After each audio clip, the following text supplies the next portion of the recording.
Hello, everybody. Welcome to the Brave Sound podcast.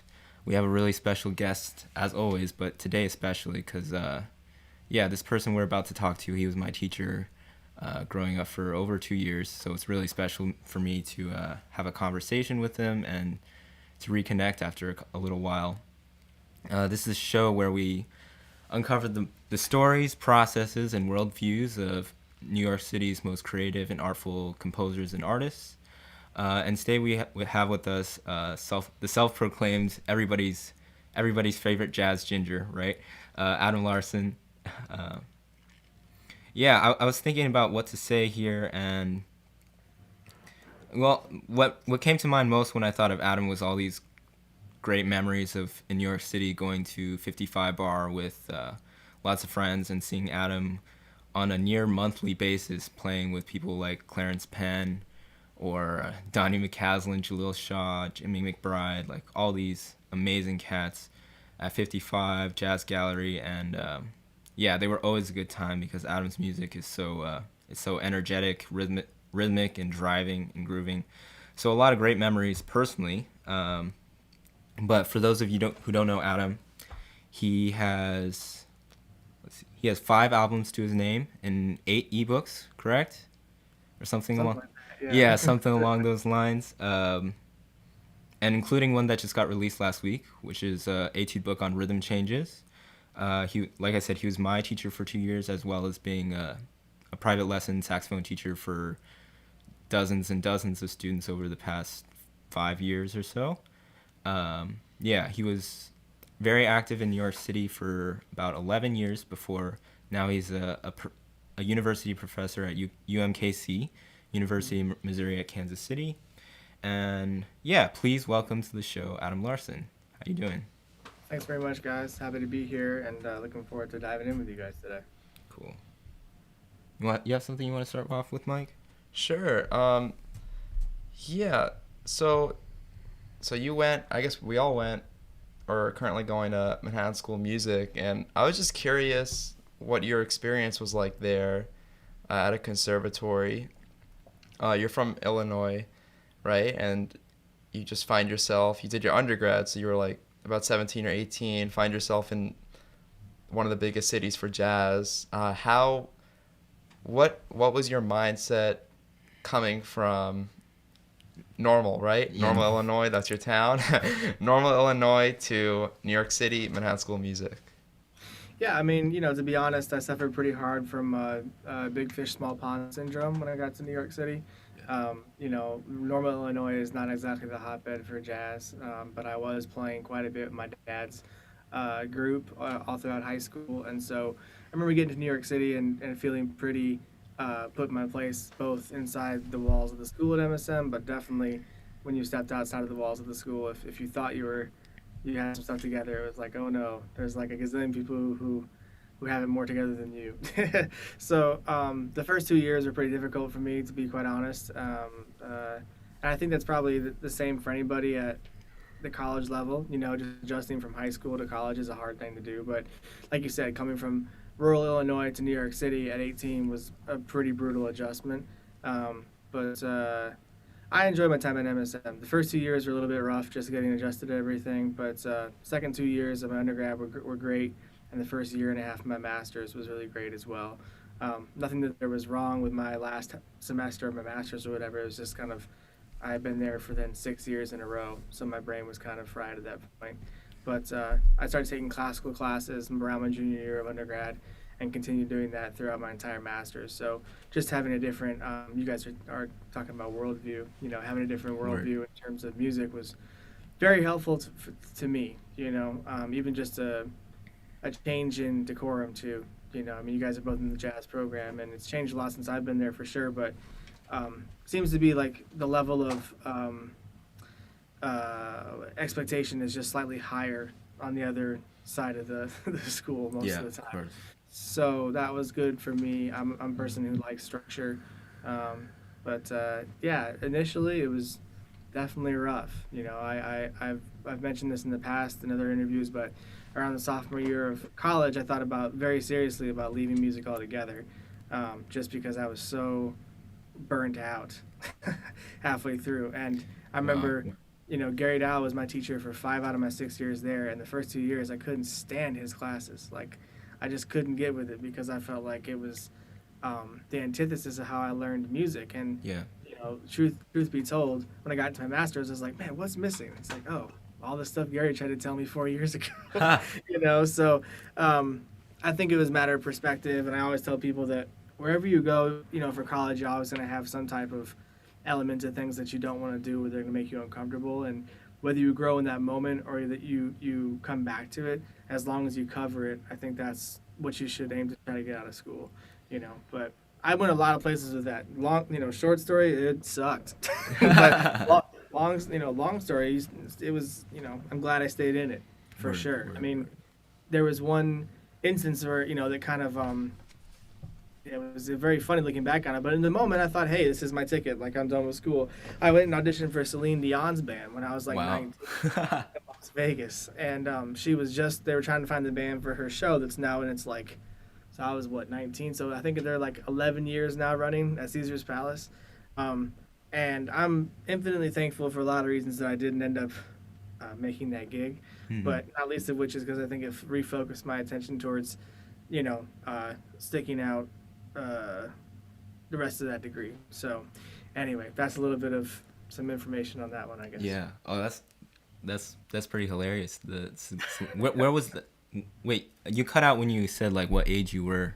Oh, I was 19. 19. So I was a sophomore. Yeah, I remember it very vividly because I was studying with John Riley. I would take rhythm lessons with him. We played duo and do this kind of stuff. And my Achilles heel always and still is reading 16th note subdivision stuff. Yeah, funk. Because as jazz musicians, most time we see eighth note derivative stuff, or we see a piece of paper with slashes. So like reading Tower of Power type-esque lines was not my forte ever.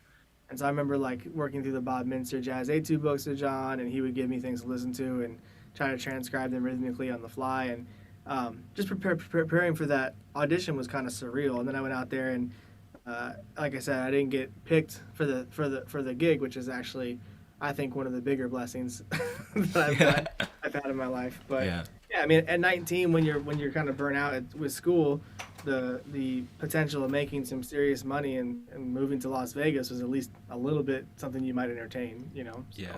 Also the military bands too. Like I had a friend that I was in combo with, a guitar player, and then he left school. Actually, I think he was also 19 because he got into a military band, and yeah, so he didn't end up finishing his degree. He may have started to finish it in maybe Maryland or something, but yeah. But I wanted to ask you, like, how much proportion of your work do you make yourself? Like you make the opportunities, and how much do you think you like audition for to try to like win a spot?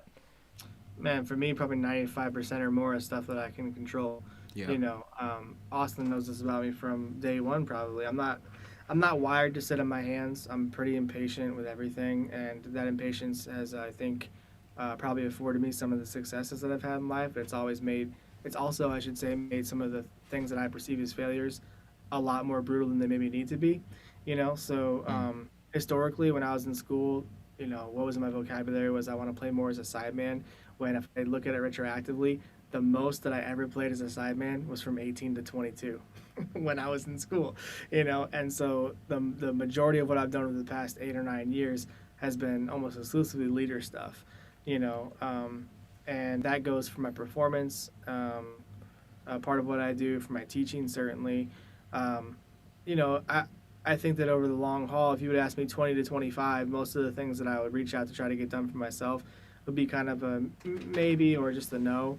And now that I've, last 25 to 20 to 30, when I'm 30 now, it's become a little easier to count on some things coming through in terms of stuff I can produce for myself. But it never gets, nothing is ever for sure, Right. So, but yeah, I would say for how I run my own business, probably 95 or more % of what I do is something that I've probably had a pretty big hand in setting up. Yeah. Yeah, I mean, like you said, I've always known you to be a go-getter. You described it as impatient, but you can also think of it as somebody who really likes to be in control of their own destiny, not sit on your own hands. And Yeah, so one thing I wanted to ask you about is you mentioned when you first got to New York, you were very like put in your place, right? But then there was also this aspect of you that was super fearless in approaching your heroes. I think I remember, was it Aaron Goldberg you asked to play a session with, like in Hmm. your freshman year of school? So Yeah. you describe me the mindset you were in when you came. You came to New York and you were feeling put in your place. You were feeling like everybody is better than you, but at the same time, you had no fear in approaching them and trying to put yourself amongst them, I guess.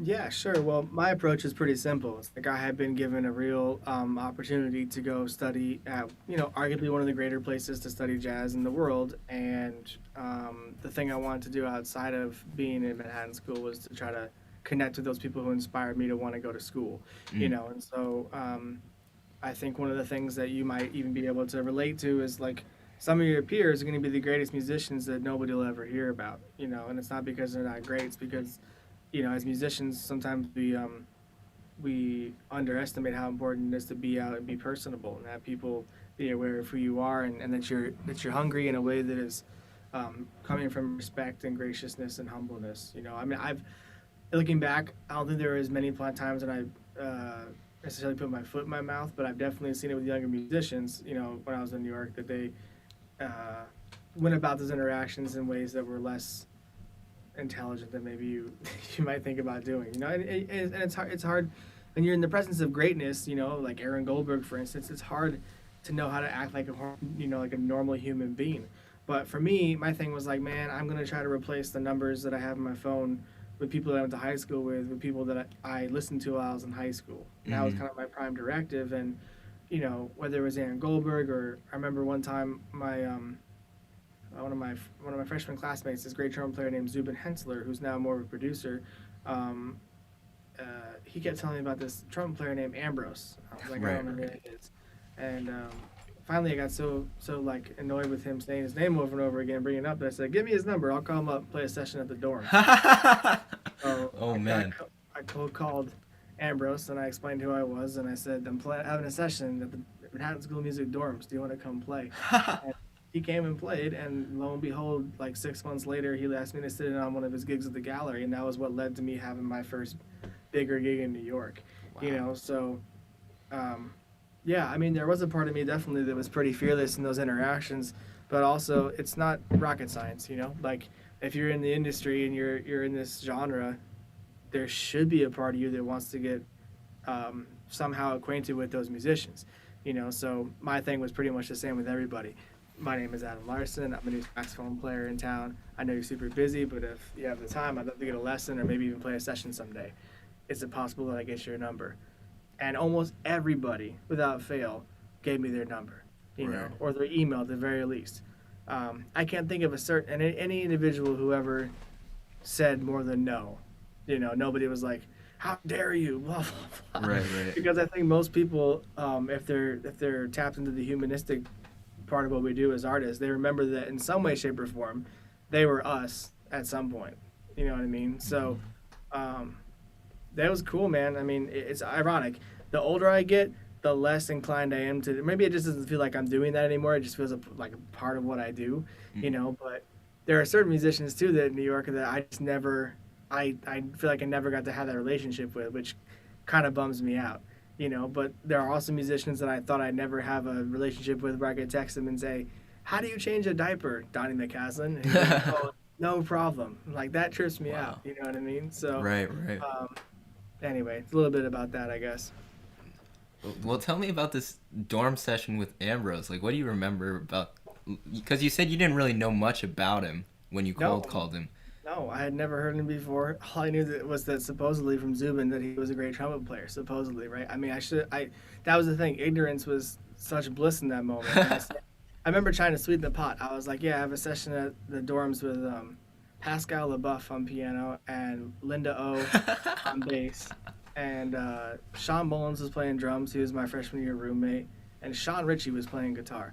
So it was like one of my classmates, two upperclassmen, Linda O, who I also like just wasn't aware at the time was as killing as she. You know what I mean? Just like, yeah, she sounds great on bass. Like, lo and behold, she's like, Pat Metheny's bass player and like everybody Word. else ever.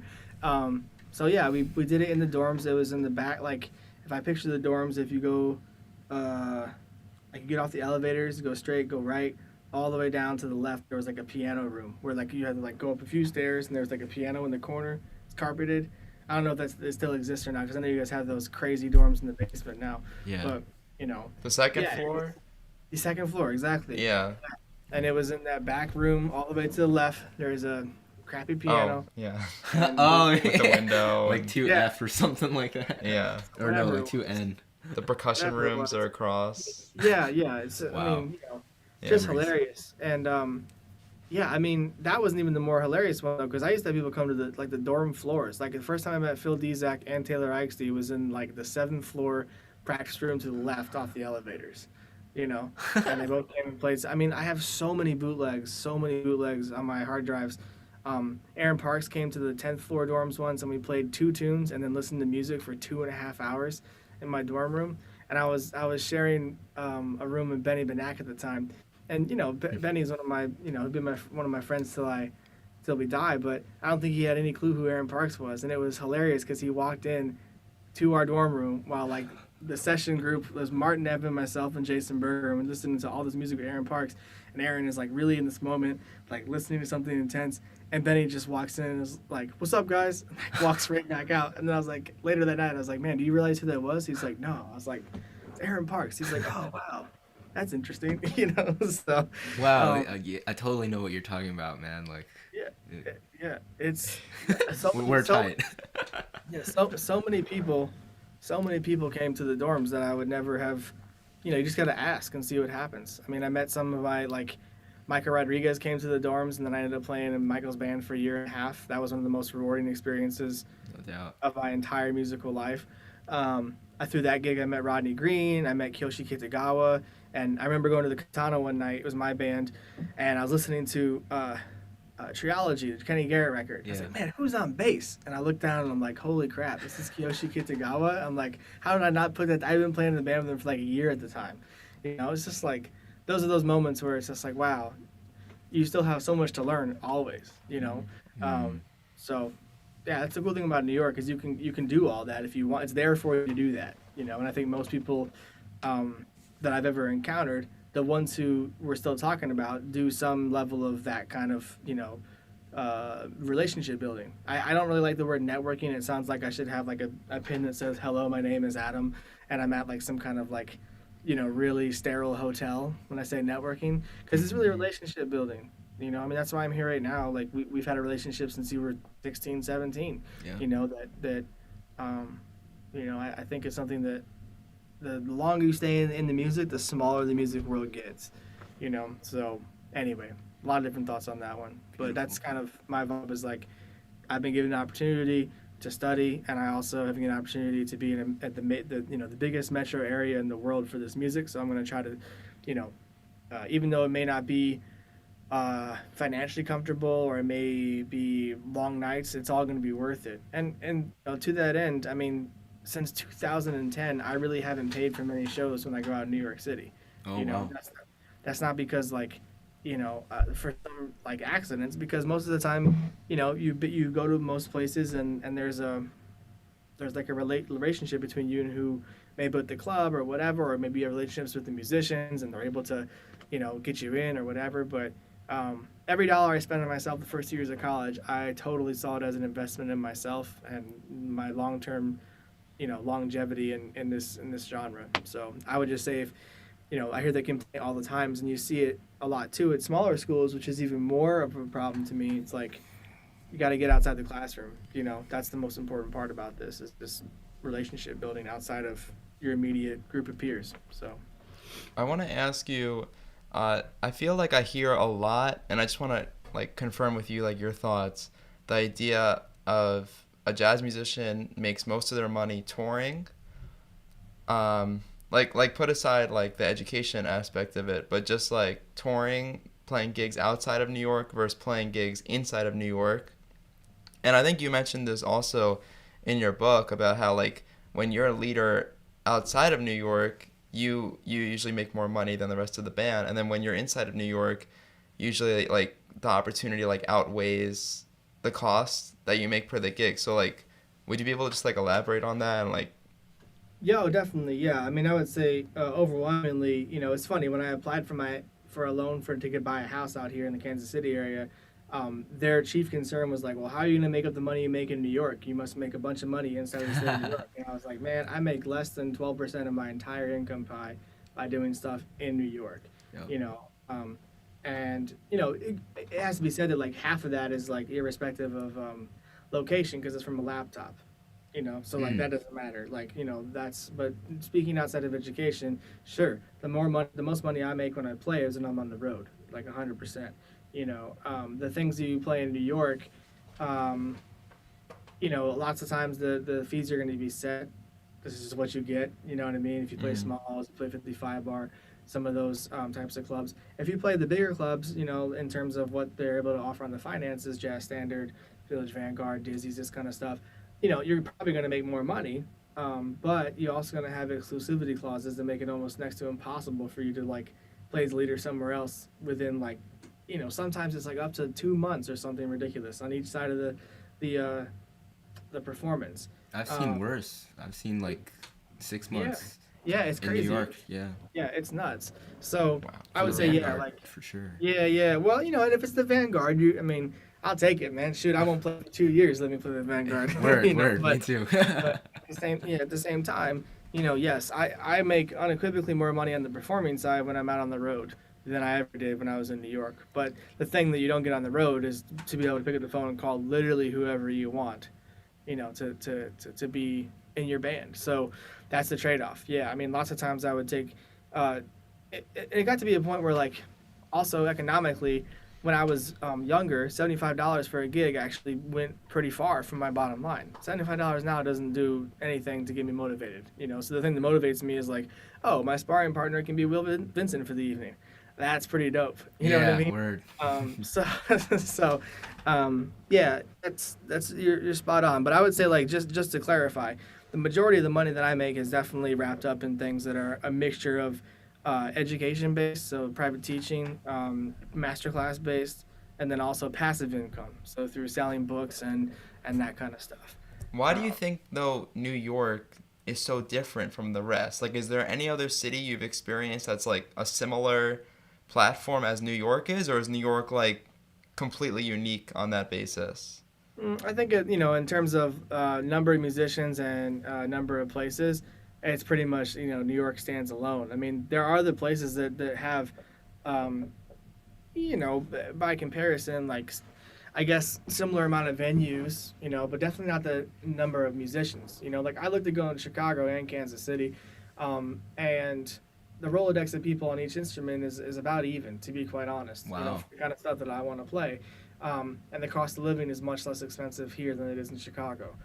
So, and again, that's taken with a grain of salt. There are a lot of great music. Like Chicago is one of the places I thought about moving to, right? So there are definitely a lot of people there that are incredible. But at the same time, the kind of music that I like to play, which is more often than not original music that doesn't necessarily go spang, spang, and lang, there's a lot of people in Kansas City who are ex-New York, ex-whatever, that have moved here that are younger that really inspire me. I felt very comfortable about, musically about, whatever I would do in this area. I'd feel like I have some really beyond capable musicians. But like for me, I don't really necessarily think about Kansas City being a permanent home at all. It's a place that I can go to the airport and do everything that I do typically just at a fraction of the cost of living. So yeah, does that make sense? It does. Yeah, I really want to ask though, like what so it sounds like the basis of you moving to Kansas City is because, well, you also got a teaching position there as well. Did that have any factor into your move? Zero. I got that like 3 months after I moved here, actually. So most people, on paper, like, oh, they moved for this job. Yeah. No, that was just an icing on the cake situation. I was supposed to go start my doctoral degree at the University of Michigan in the fall of last year, and I had waited from October of 2018 through like March 1st. No, yeah, March 1st of 2019 to see if they were going to be able to fully fund this and if the thing was going to come through. And March 1st came around, and I got a rent renewal notice in the mail from my apartment, and they were like, "You can stay here, but now instead of being $2,500 a month, it's going to be $3,000." And then University of Michigan was like, "Oh, it's not going to happen for at least another year and a half." Wow. So quite literally on March 1st, my wife and I, who's from Long Island, who's never known anything other than New York, we sat down with a printer paper, blank piece of paper, and wrote down a couple cities, Chicago and Kansas City, and I flew out to Kansas City 2 weeks later. I met my dad just to have somebody who had bought a house before, like, make sure I wasn't getting taken for a ride. And I saw 8 properties. The last property I saw was this house. There were 8 offers when I walked in, and they were closing in 45 minutes. So my realtor, typed up this crazy fast offer. I went to dinner. I indulged in way too much barbecue, way too many beers, because I was just like, man, this is depressing. I'm never gonna own a house. And then in the middle of my 4th beer and this crazy amount of barbecue, it was called the sampler platter for 3. I mean, it was ridiculous. I get this phone call from my realtor, and she's like, "You own a house," and I was like, "What?" What? I was answering the phone up here, what? Yeah, and the party just continued, So I bought the house in March, and then we moved it in Memorial Day weekend on 2019. So it's been quite a ride. Yeah. But it's been great. Yeah, but moving to KC, it was a mixture of a couple things. We wanted to buy a house. We wanted to be in an area where we have good school district for our children should they start school out here. And then, the UMKC thing happened just because of a mixture of perfect storm. Right place, right time. There was a need, and I think that because of my pre-established connections with people who are already teaching at the school, a couple of friends vouched for me, and that kind of fast-tracked me to the adjunct position that I have now. Mm-hmm. Guys, do you have a track maybe you could play real quick while I sneak out for 2 seconds and come right back? Yeah, you got it. You got it. Okay. I'll be right back. All right. So why don't... It's funny to do this while Adam's not here. No, it's just us. But, yeah, maybe to introduce some people to some of Adam's music. He can tell me what he thinks of this after. But, yeah, on the subject of bootlegs, I have a ton of bootlegs of Adam Larson's group playing in New York, because I would follow him around, go to his gigs and things. And, yeah, Mike and I were listening to some of them before the podcast started, and we thought this one specific one from the 55 bar with Clarence Penn on drums, and I didn't write down the rest of the band, but we thought it was really nice, so we're going to play some of it for you.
Wow. Alright,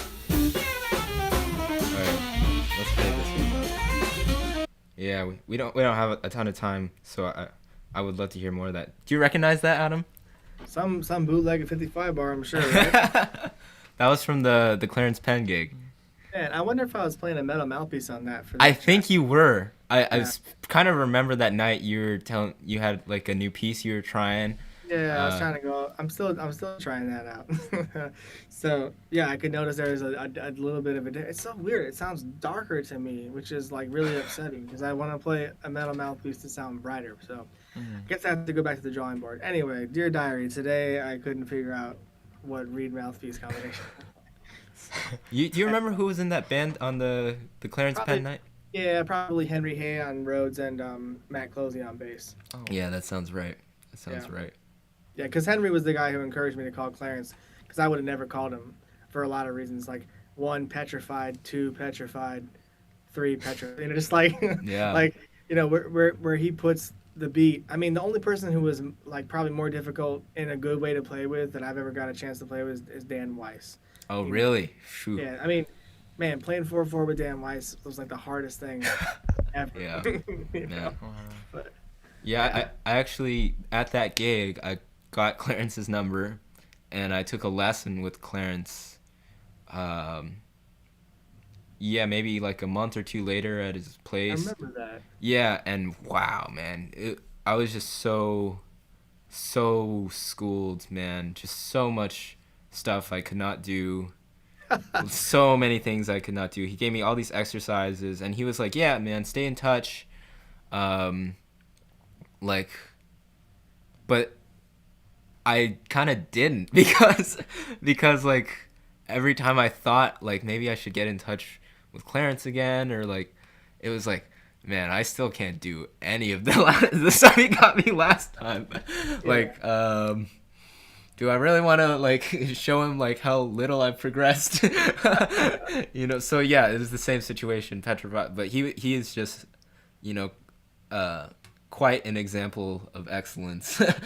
Yeah, um, definitely. and Incredible. he talked to me a little bit about his time playing with Michael Brecker for a lot. Now he's playing in a trio with Marshall Gilks and I think Yasushi Nakamura. I've seen that group play, and he has Chad LB playing in his own group. Like he's very active though, not really on social media. So I feel like if you're not like In the scene. yeah in the scene, you Yeah. might not know like all the stuff he's been around doing. So, but yeah, let's get back to the conversation. Could I ask something? Yeah, you got Because it. you brought up just a good point, and I'm really curious to hear like what you have to say about that, Adam. Just like the idea of like being ready, and like is there ever a definitive ready? You think like when you think I am ready to call up this person, try to get this opportunity. Yeah, I mean, well, John Riley put it best. He was, and this is, I think it speaks to a couple of things before I say what I'm about to say. You should find people you trust their opinion of, and that will also be brutally honest with you when you're not meeting expectations, so that you know when they say something like what I'm about to say, that they mean it. One time I remember asking John, should I call so and so for a gig, and he said something to the effect of like, short of ex musician, you shouldn't feel self-conscious about calling anybody. He was like, because if and when they say yes, then you have to show up and deliver, which I thought was really great advice. Mm. If you get somebody on the hook and you reel them in and then you don't take care of business, that's a really bad look, right? But the assumption is if you can get them on the hook, then they've taken the time to at least vet your thing.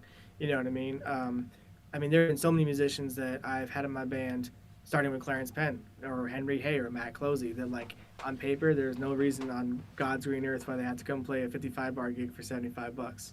0%. But I think that there's something, I have to believe there's something that's redeeming about how I either A, go about the business, or B, that the music is something they're interested in being, or the people see that in the band they want to make music with, and I just, I think stay ready so you don't have to get ready is a thing that I try to live by, but there are certain situations where saying no is actually a really good look too. Yeah. It killed me forever in college. Rich Perry would call me, and so would Donnie. And when Donnie would call me, I'd rarely ever be able to say yes. But he would call me to sub rehearsal for Maria. And if it was Donnie, I would almost always have to say no because it meant flute. And my flute was always atrocious. If it was Rich, I could almost always say yes, and feel pretty comfortable because he hardly played anything other than tenor, in Maria's band. But had I said yes the first time when Donnie said it and there was flute, I would have never, ever, ever, ever been asked back. Like Wow. 0% chance. So it killed me in that moment. It absolutely killed me to say no. But I knew professionally it'd be a much bigger mistake if I had said yes. So some of the things I've kind of made my peace with. When I moved to Kansas City, I sold all of my doubles. Wow. Ironically, I've been called for more big band gigs in the last 18 months than I had in the previous like 10 years, so. Maybe big bands are bigger in Kansas City than in New York. Yeah, and also, I mean, I just tell people straight up here, I'm like, look, man, I don't do that, so I'm going to be passing my parts to the around the saxophone section because I just don't own it anymore, but yeah, you want to be, I think the thing too that you want to be thought of by your peers and potential employers is you don't have to be number one. And again, this is all coming from John Riley, to be honest. You don't have to be number one on everybody's list, but if you can be in the top 10, top 25, the people that consider you on that instrument, especially in New York, that means you're doing something right. Because you could have 250 people you call for tenor saxophone in New York, so, some of the harder gigs that I've had to play on before, I definitely have felt during rehearsal or preparing for it, like, wow, how do I fit into this? This is way above my pay grade. And then I get there and ultimately it goes a lot better than I had in my head, So I think that's also part of it too, is also having the self-confidence to get through it, but also not the arrogance to think that, oh, it'll be fine. You know what I mean? I've seen a lot of that happen in my own band, and those people don't get called again. I've seen it happen as a sideman. People, don't take care of business. So I think staying ready is as much about being musically prepared for the moment as it is about being a well adjusted human being, to be quite honest. So hope that answers the question a little bit. Yeah, no, very much so. Very sage advice. Yeah. When like, it must have been hard to drop those other doubles, right? Because like you probably put a lot of time into them. I mean, like hard when in some ways. Actually, man, to be honest, it was so easy. Great. You have to be a saxophone player to understand the weight of that statement. Yeah, that's the thing. I never saw. I looked at my heroes, and I say this with a grain of salt because Chris Potter's a hero of mine. He can also deal on every instrument, but he's Chris Potter. Donnie McCaslin is another one, and so far as I know, he's never recorded anything other than tenor. You know what I mean? So it's like, yeah, he can play clarinet with Maria, he can play flute if he needs to, but he's not making that an integral part of what he wants to do. Does that make sense? So like for me, I try, and again, that's kind of a lazy way out, because then like one of my favorite peers, certainly, or just saxophone players in general, but definitely out of my peer group, he's my favorite, is Lucas Pino. He plays ridiculous doubles. And so I looked at him and I'm like, man, I don't have time for that. No way. I'll let you have that. Like you do that and I'll just try to play tenor. Yeah. So for me, it was a huge relief, but also I should say that it was never really, I mean, like the gigs you play in doubles, unless you're in pits, are really never about the money either. It's about the artistic merit to it. You know what I mean? Mm-hmm.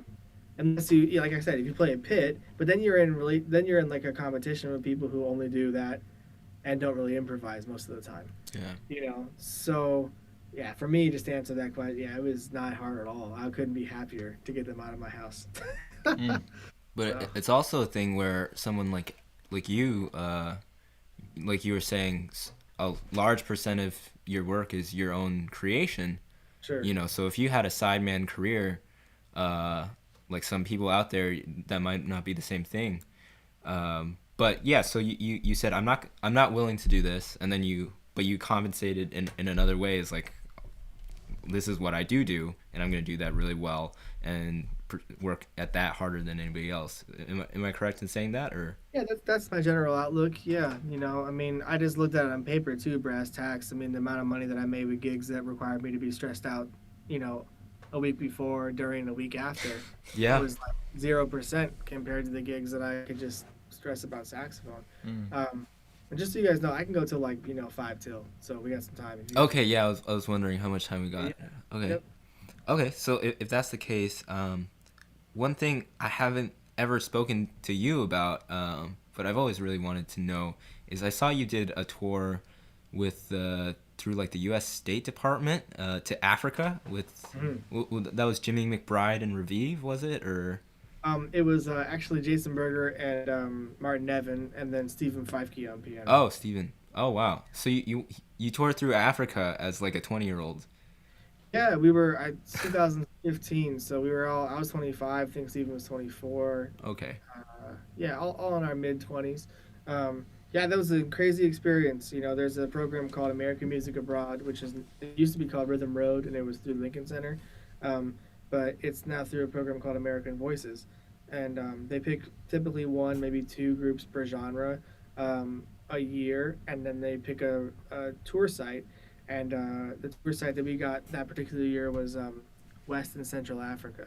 Whew. So we were on the road for 33 days in Africa, and yeah, it was great. I mean, I had done a lot of international touring, thankfully, up to that point. Otherwise, I don't think I would have survived some of those travel days. By far, the most intense, most stressful travel days of my entire professional life thus far. Mm. But yeah, we started in the Democratic Republic of Congo, and then we went to Senegal, Benin, and Ghana.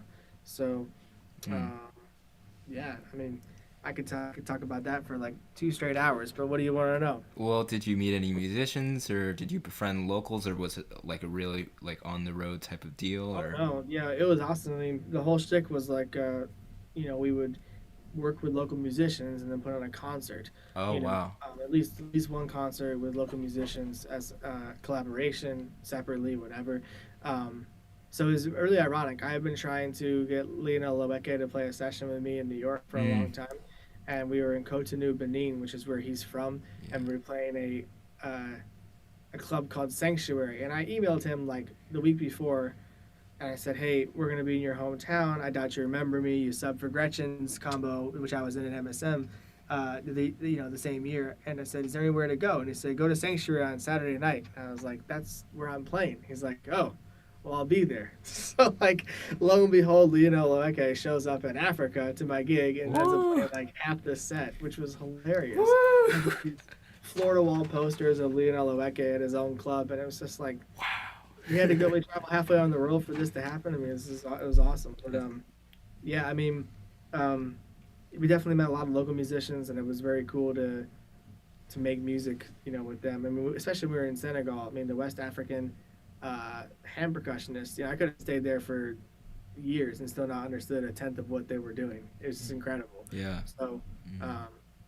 yeah, but I mean, man, some of those tour stories were crazy. Give me one. Oh, Then we'll man. move on.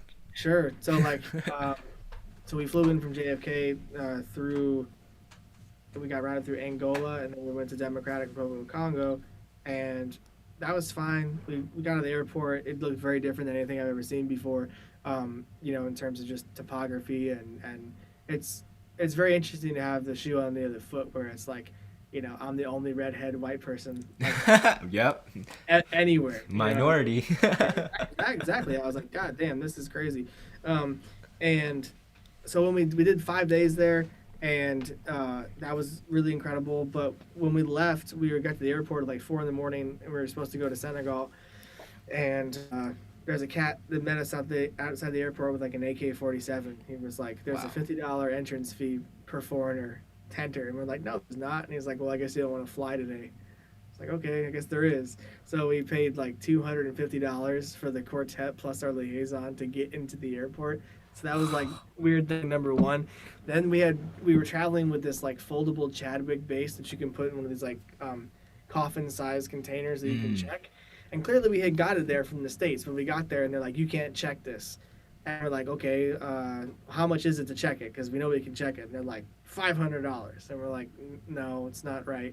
And they're like, $300. And we're like, "No, it's not right." This went on for like half an hour. It's like 4:30 in the morning. And finally the guy behind the counter was like, "Buy me a can of Coke."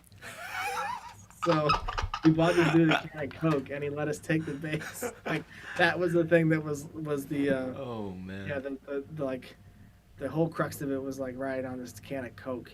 And we got later in the tour, we got stranded in Cote d'Ivoire, which we didn't have a transiting visa for. So like we had this very, very, very incredibly tight connection, which I asked the person in the State Department, I was like, so what happens if we miss this? Because we will miss it. Like, there's no way we're making this connection.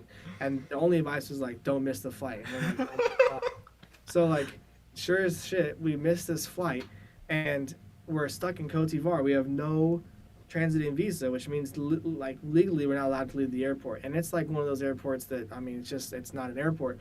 And so I remember Martin and I, this is like the third or fourth week into the tour, so we have no cash left, and like we cobble together this like massive amount of like brick US dollars, it looks like, and we go to Egypt Air, and we're like, do you have a flight to Accra, Ghana that goes out today? He's like, yes, we have one flight, and it's going to be this amount that amounted to like $1,000 US. So we had $800 US, and then we had to go outside to the bank and get the local currency. It was called SIFA. And the amount of SIFA that we needed looked like I had robbed a Kmart and taken all the Monopoly money out of all. Like, it was insane. This guy, this armored dude, took me to an ATM, and I used my Chase debit card in the middle of God knows where, Cote d'Ivoire, to like take out a block. So we went in and we're like, here's all your cash.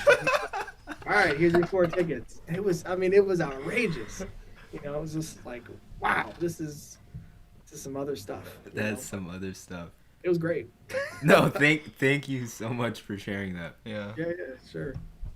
Man, I mean, I mean, this is going back a little bit, but about Lionel, man, like, and like just the rhythm of a lot of people from West Africa and Benin and Senegal, like you were saying, like, I think Lionel is coming to MSM to do a little thing in like a couple weeks, actually. Oh, I don't know. Yeah, they haven't advertised it at all.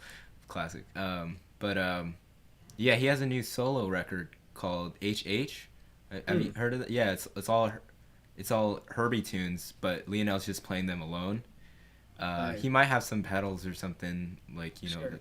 but like, geez, I just listened to him playing Cantaloupe Island, and it's just like, I mean, it's Cantaloupe Island, but it's like Right. deep. Yeah, I'll have to check it out. Just no sense of hurry at all. Right. Just so badass. So no, amazing. You got to, and you say he owns that club, or he's just I don't think revered? he owns the club, but he's like, he's the local hero. So Right, it's like, right. there was a poster of him outside of the club. It was hilarious. That is amazing. Yeah.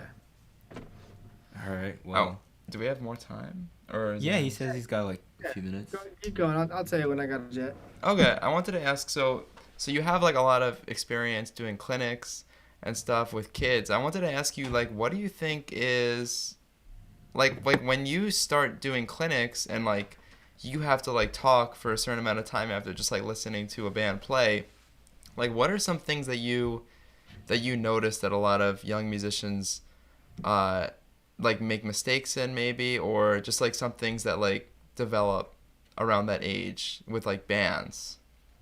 Yeah, I mean, I think balance is always an issue, especially if you have one energetic saxophone player or trumpet player who wants to steer the ship, but at the expense of everybody else. Or maybe you have, maybe you have a second tenor player who's like so certain in their like half note moving line that it's like, man, actually you're not that important, chill out.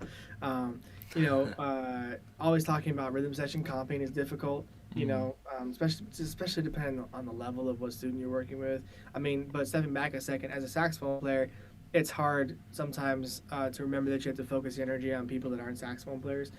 So making sure you're giving some kind of cogent advice to everybody in the band is really important. It's something that you don't think about, when you step in to do your first one. I remember the first one I did, I spent like 45 minutes out of 55 minutes talking about saxophone sound production. I drop on the trumpet and the rhythm section players are like, gosh. I feel like a lot of people too. One exercise that I think can kind of, I don't really deal with this a whole lot, but sometimes when you're younger, the expectation, it can feel like it's very difficult to have the respect or the command of the room just because you're in such close proximity to age. I'm getting out of that now that I'm getting a little bit older, but I still, like when I went to the UMKC, the first day that I taught class, I thought, I had a couple of students think I was a student. Yeah. Like, well, hey, that's man, a compliment. like, who teaches this class? And I'm like, me, mother. No. So like, one thing that I think is good is try to get to the importance of jazz phrasing and articulation. So a lot of the charts the kids read, it will probably have a lot of articulation. And a thing that I do that kind of makes them more aware of like the importance of phrasing is I'll have them play an entire passage with just the notes that have accents on them, and most people will fold Oh. like a pancake. I Uh, would. yeah, I mean it's super difficult. Play the saxophone solo to 3 and 1, only the accents, and it's I mean every time without fail, people are like, "Oh yeah, we aren't as bad as we think we are." And Word. when you can get them to that point without like being like you suck for no reason, like you can have something that you can kind of work with. So I think trying to get them to buy into the fact that you have something to offer, that is going to help them. That's the hardest thing to do. And once you do that, then the whole room opens up to your ability to help them. But you always run into people that are too cool for school. That it's like you could just say you want $1 million and then be like, and like you're not trying to teach to those kids. Like that's maybe one kid out of a group of 18. You're trying to teach to the whole room. So that's another thing too that I just can't overstate enough is just try to cover different aspects of everybody in the room so we feel like everybody's having a chance to be talked to. You know, but yeah, common mistakes are articulation and phrasing, not having any real sense of what a swing eighth note sounds like. That's a big one. I can't tell you how many times it's been like, I can't think of a tune right now, of course, but it's like ta ta ta ta ta ta jazz, ta ta ta ta jazz, ta ta ta ta ta ta ta ta ta ta ta jazz, and it's like, man, it feels like totally uncomfortable. So talking about how to like, phrase and get your tongue out of the way and listening and all this kind of stuff. Those are all things that seem to be pretty typical observations. Now, when you're working with a high caliber band, you can get into more than nitty gritty with them, but a lot of the times it's those things and working backwards. So I hope that helps. Yeah, for sure. I wanted to also ask what, like, it seems like you like I like let me I don't know if I'm right about this, but you like to plan, right? It seems like you have like strong goals for yourself, and then you work to achieve them. Sure. And that's like something that I really admire when I see your career and like where it went. And what are your goals moving forward now? Do you have a plan of action in the next like 5 years, 10 years of like what you want to be doing? Yeah, definitely. I would like to very much to slide into a different modality for college teaching. I can tell you after being here for a year and a half that adjunct teaching is not going to be what I do the rest of my life. It has a lot of flexibility, but it also has a tremendous amount of, well, how do I say this? The pay is not worth the time most of the time, and there are things that as a freelance musician that, like I said, I didn't move here for the job. So not to sound arrogant, but to get the job was icing on the cake, and so like, there are a lot of things I could do with my time other than teach these things that I do and not get the benefit of that. As an adjunct, you don't get any health insurance, you don't get any kind of salary. It's all annual contracts. So for me, I'd like to see myself hopefully be competitive enough to be thought of for what they call a full-time tenure track position. I'd like to direct a jazz program. I don't really know if I have much interest in being just a saxophone teacher in another 5 years. I'd like to have some kind of creative ownership in how a department gets run and how we best serve the needs of students in today's day and age. Because even at MSM, I can tell you, again, 95% of the people I graduated with were great musicians. But like, what happens all too often is that people focus on that only, and that they don't focus on the things that make it possible for them to have a career. And I think that if I had a chance to be in a jazz program, I would focus a lot more time on that from day one versus like, oh, you're a senior in college. Do you know what a biography is? And you're like, I don't need to write a biography. Everybody knows I'm bad shit. It's like, no, nobody knows anything about you actually. So trying to flip the script in terms of importance. And I always say this is a joke, but for every 1,000 hours we spend in a 4-year degree talking about how to play over C7, can we spend like 1 hour talking about how to make money off C7? Like some way where we're actually thinking about how we use these mechanisms to produce. And so me, I'd like to be in higher ed. I want to do it at the next level, which is going to be difficult, but at the same time, I have some things in my head of where I might be a good fit, and I'm hoping that things work out. If not, then that's on the teaching side. I'd like to get to a point where I actually teach less private lessons. There's been very few days in the past 12 years actually that I haven't taught a private lesson. So I'm getting to the point in my teaching where I feel like it'd be great not to do that so often. You know, but in order to do that, I have to have something that replaces that income. You know, so getting a full-time tenure track job somewhere would allow me to only take the students that I really want to keep on as something I want to, you know, some people I want to work with, and then not worry about the income that is not happening because of it. You know, so yeah, I mean, performance side, I still want to do a record once every 18 months, I think. You know, there are certain people that I want to play with that I haven't got to play with yet. Although in New York, I try to do as much as I possibly could. You know, I don't know. For me, it's kind of open ended. I'm not really, like I said, Kansas City is not necessarily at all a place that I already feel the itch to move and to do something different. Wow. You know, but without saying too much more, that's all. You know, there's other things that are on my horizons that I think will probably end up working it out. It's just always very hard to tell because you don't have a crystal ball. But just trying to set myself up for the most opportune moment, and if it comes up, then I'm ready for it, and hopefully it pans out the way that I intended to. You know, so that's kind of going all over the place, but hopefully it answers a little bit of that question. No, all over the places where a lot of us are right now, and yeah. Sure. Did you have any thoughts about like the pandemic and how that has affected your teaching or? Yeah, I mean, you know, this pandemic has sucked, you know, not least of which just because mentally and psychologically it's been very hard to stay focused, you know, and stay positive. I count my blessings for having my family and my wife, you know, I mean, that focuses, whether I like it or not, I have to be a good husband and a good father. So I don't have, you know, I don't have but a choice to try to get out of my own way.